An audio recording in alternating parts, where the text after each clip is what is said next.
Hello, assalamu alaikum, welcome back to my YouTube channel. What's cooking in Zahira's kitchen today? As you can see from the title, we're making halloumi fries. You heard that right. It's halloumi fries. You guys, I love halloumi fries so much, and they're such a staple during parties, weddings, Eid, Ramadan. Literally such a staple street food. When I usually go for street food, I go for halloumi first because it's just amazing. So now, as you can see, I'm going to use 2 blocks of halloumi cheese. You can get this cheese from any grocery store, or you can get this from any major supermarket. I think they all have it, and it's usually in the dairy aisle. It's usually with the other cheeses as well. Some of them do have flavors and some of them do not come with flavors. I think my one had a coriander flavor. Sometimes you can get the plain ones as well. I couldn't find the plain one, so this was fine. I couldn't taste the coriander anyway. And then, as you can see, I am chopping up the halloumi into fries, so basically chips type of design. And then you don't want to cut this too thick and you don't want to cut this too thin, because if you cut it too thin, then it's going to keep breaking off. So that's the thickness that you need basically.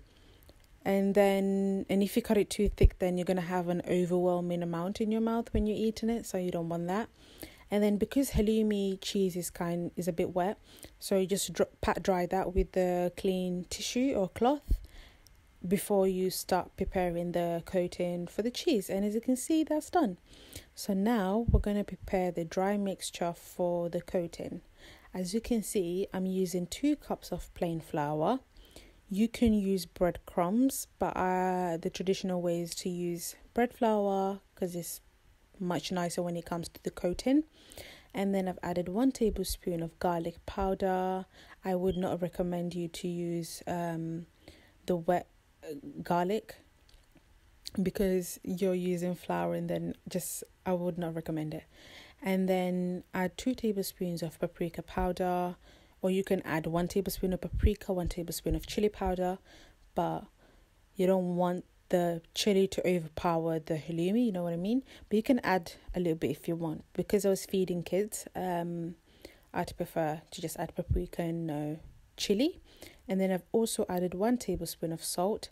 That might seem like a small amount, but trust me, halloumi, if you've never had halloumi, it's very salty. It's not too salty, but it's salty to the taste. So you don't want to overpower again with the flavors. So then mix that up using a fork. If you use a spoon, then you won't incorporate all the spices into the flour properly. So now that that's done, we're going to use 2 eggs for the coating as well. Just crack 2 eggs, and then you can add milk if you want, but I chose not to add milk. I'd prefer just the egg on its own. And then beat the egg, including the egg whites and egg yolks.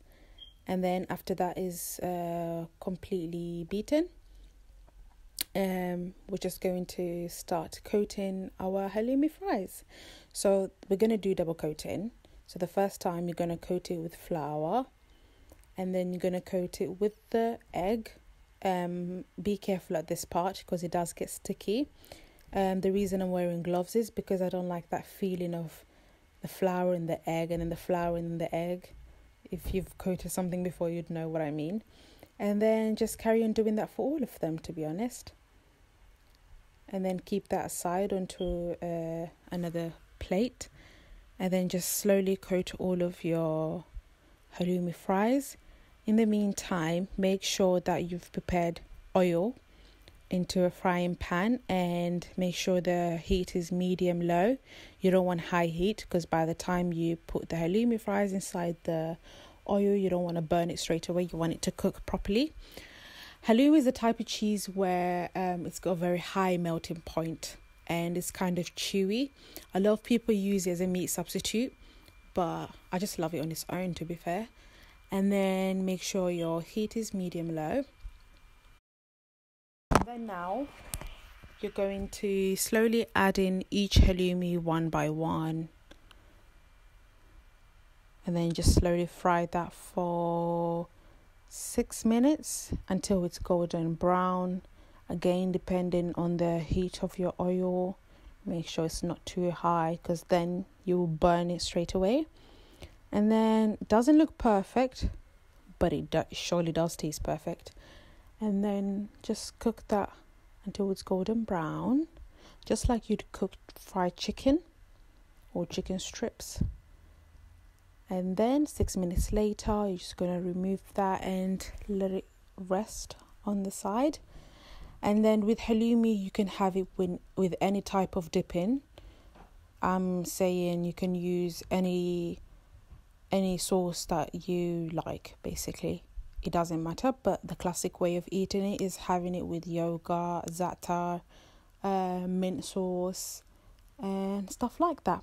So I'm going to use plain yogurt to garnish my halloumi. I also had it with chili, so my part had to have it with chili. And then I also chopped some coriander. Unfortunately, I did run out of za'atar, so yeah, which is fine.